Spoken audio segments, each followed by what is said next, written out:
നമസ്കാരം. മീഡിയ കമ്പാനിയുടെ വളരെ പ്രാധാന്യമറിയിക്കുന്ന ഡെയിലി അപ്ഡേറ്റിലേക്ക് സ്വാഗതം. എല്ലാവരും അറിഞ്ഞിരിക്കേണ്ട പ്രധാനപ്പെട്ട കുറച്ച് ഇൻഫർമേഷൻ വീഡിയോ വഴി ഷെയർ ചെയ്യുന്നു.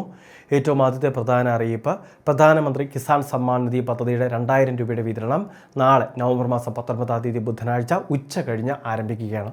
1 മണിയോടെയാണ് ആ വിതരണം ആരംഭിക്കുന്നത് എന്നൊക്കെയാണ് അറിയിപ്പ് ഇപ്പോൾ ലഭ്യമായിട്ടുള്ളത്. മുൻപ് 11 മണി എന്നായിരുന്നു സർക്കാർ അറിയിച്ചിരുന്നത്. അതിൽ കുറച്ച് മാറ്റങ്ങൾ വന്നിട്ടുണ്ട്. തമിഴ്നാട്ടിലെ കോയമ്പത്തൂരിൽ വെച്ച് പ്രധാനമന്ത്രി രാജ്യത്തെ കർഷകരെ അഭിസംബോധന ചെയ്ത് സംസാരിക്കുന്നു. ഈ വേളയിൽ ഒരു സ്വിച്ച് ഓൺ കർമ്മത്തിലൂടെ 21ാമത്തെ ഗഡു ട്രാൻസ്ഫർ ചെയ്യുകയും ചെയ്യുന്നതായിരിക്കും. നമ്മളുടെ സംസ്ഥാനത്ത് 20 ഗഡുക്കൾ മുടങ്ങാതെ ലഭിച്ചിട്ടുള്ള എല്ലാ കർഷക സുഹൃത്തുക്കൾക്കും ഈ ആനുകൂല്യവും മുടക്കം കൂടാതെ ലഭിക്കുന്നതാണ്. ഫാർമേഴ്സ് ID എടുക്കുന്നതിന് വേണ്ടി കർഷകരോട് കേന്ദ്ര സർക്കാർ പറഞ്ഞിരുന്നു. ഒരുപാട് കർഷകർ നമ്മളുടെ സംസ്ഥാനത്ത് ഇനിയും ഈ ID കാർഡ് എടുക്കാനുണ്ട്. അതുമാത്രമല്ല, സൈറ്റ് ഇപ്പോൾ തകരാറിലാണ് താനും.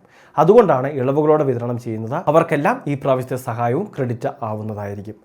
ആധാർ, ബാങ്ക് അക്കൗണ്ട് സീഡിങ്, അതോടൊപ്പം ലാൻഡ് സീഡിങ്, കിസാൻ സമ്മാൻ നിധിയുടെ ഇലക്ട്രോണിക് KYC തുടങ്ങിയ 3 കാര്യങ്ങൾ കൂടി ശരിയായവർക്കായിരിക്കും ഈ ധനസഹായം എത്തിച്ചേരുക. രണ്ടാമത്തെ മറ്റൊരു പ്രധാനപ്പെട്ട അറിയിപ്പ്, APL വിഭാഗത്തിലെ നീല, വെള്ള റേഷൻ കാർഡ് ഉടമകൾ BPL റേഷൻ കാർഡിന് അവർക്ക് അർഹതയുണ്ട് എങ്കിൽ BPL കാർഡിലേക്ക് ഇപ്പോൾ ഓൺലൈൻ വഴി അപേക്ഷകൾ സമർപ്പിക്കാൻ സാധിക്കുന്നതാണ്. കോമൺ സർവീസ് സെൻ്ററുകൾ, അക്ഷയ കേന്ദ്രങ്ങൾ, ജനസേവാ കേന്ദ്രങ്ങൾ, മറ്റ് ഓൺലൈൻ സർവീസ് സെൻ്ററുകൾ വഴി അപേക്ഷകൾ സമർപ്പിക്കാൻ സാധിക്കും. നിലവിൽ ഈ അപേക്ഷകൾ സമർപ്പിക്കുമ്പോൾ BPL റേഷൻ കാർഡിന് അർഹതയുള്ള അതിൻ്റെ അർഹതാ മാനദണ്ഡങ്ങളെല്ലാം തന്നെ ഈ മുൻഗണനേതര വിഭാഗത്തിലെ കാർഡുകൾ പാലിച്ചിരിക്കണം. അതിനുവേണ്ട രേഖകൾ കൃത്യമായിട്ട് ഓൺലൈൻ വഴി അപ്ലോഡ് ചെയ്യുകയും വേണം. BPL സർട്ടിഫിക്കറ്റ്, അതോടൊപ്പം തന്നെ വരുമാന സർട്ടിഫിക്കറ്റ്, വിവിധ രോഗങ്ങൾ മൂലം ക്ലേശിക്കുന്നവരുണ്ടെങ്കിൽ മെഡിക്കൽ ബോർഡ് നൽകുന്ന മെഡിക്കൽ സർട്ടിഫിക്കറ്റുകൾ പോലുള്ള കാര്യങ്ങൾ, സർക്കാരിൻ്റെ മറ്റ് ഏതെങ്കിലുമൊക്കെ ക്ഷേമ ആനുകൂല്യം ലഭിക്കുന്ന വിഭാഗങ്ങളാണ് എങ്കിൽ ആ കാര്യം വ്യക്തമാക്കുന്ന രേഖകൾ, ലൈഫ് മിഷൻ ആവാസ് യോജന പദ്ധതിയിൽ വീട് ലഭിച്ചവരാണെങ്കിൽ അതിൻ്റെ കാര്യങ്ങൾ, ആശ്രയ പദ്ധതിയിലാണെങ്കിൽ അങ്ങനെയുള്ള കാര്യങ്ങൾ, വീട്ടിൽ ഭിന്നശേഷിയുള്ളവർ അല്ലെങ്കിൽ ഓട്ടിസം ബാധിച്ചവർ അങ്ങനെയൊക്കെ ഉണ്ടെങ്കിൽ ആ കാര്യങ്ങൾ വ്യക്തമാക്കുന്ന രേഖകൾ, അതെല്ലാം തന്നെ കൃത്യമായിട്ട് സമർപ്പിച്ച് വേണം അപേക്ഷകൾ സമർപ്പിക്കാൻ. ഒരുപാട് ഒഴിവുകളുണ്ട്. അതുകൊണ്ട് തന്നെ അർഹതയുള്ളവർ ഈ കാർഡിലേക്ക് അപേക്ഷ വെക്കുക.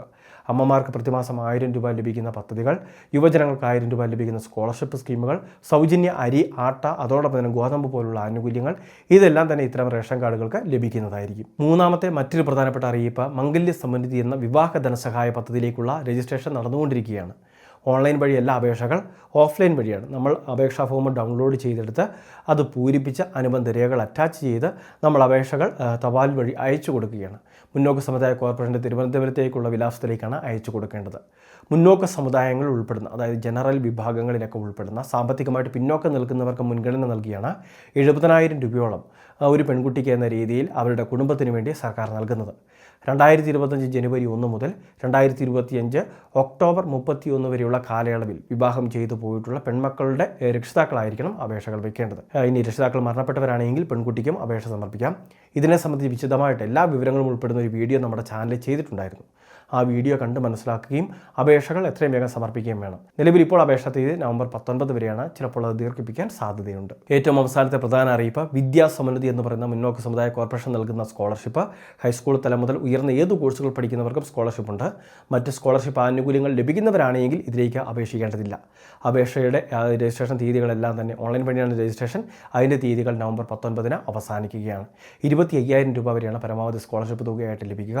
ഇനിയും അപേക്ഷ വെച്ചിട്ടില്ലാത്ത, മറ്റ് സ്കോളർഷിപ്പുകളൊന്നും ലഭിക്കാത്ത വിദ്യാർത്ഥികളാണെങ്കിൽ ഈ അവസരം എത്രയും വേഗം പ്രയോജനപ്പെടുത്തുക. വരുമാന certificate, mark list, Aadhaar, bank account details പോലുള്ള കാര്യങ്ങളെല്ലാം ഇതിൻ്റെ പ്രധാന രേഖകളായിരിക്കും. അതോടൊപ്പം തന്നെ ഇൻസ്റ്റിറ്റ്യൂഷനിൽ നിന്ന് ലഭിക്കുന്ന ഒരു സർട്ടിഫിക്കറ്റ് ഉണ്ട്. അതിൻ്റെ ഫോർമാറ്റ് വെബ്സൈറ്റിൽ നിന്നും ഡൗൺലോഡ് ചെയ്യാൻ സാധിക്കുന്നതുമായിരിക്കും. വളരെ പ്രധാനപ്പെട്ട കുറച്ച് ഇൻഫർമേഷനാണ് വീഡിയോ വഴി ഷെയർ ചെയ്തത്. ഇതുപോലുള്ള അറിയിപ്പുകൾക്ക് ചാനൽ സബ്സ്ക്രൈബ് ചെയ്യുക, ഫോളോ ചെയ്യുക.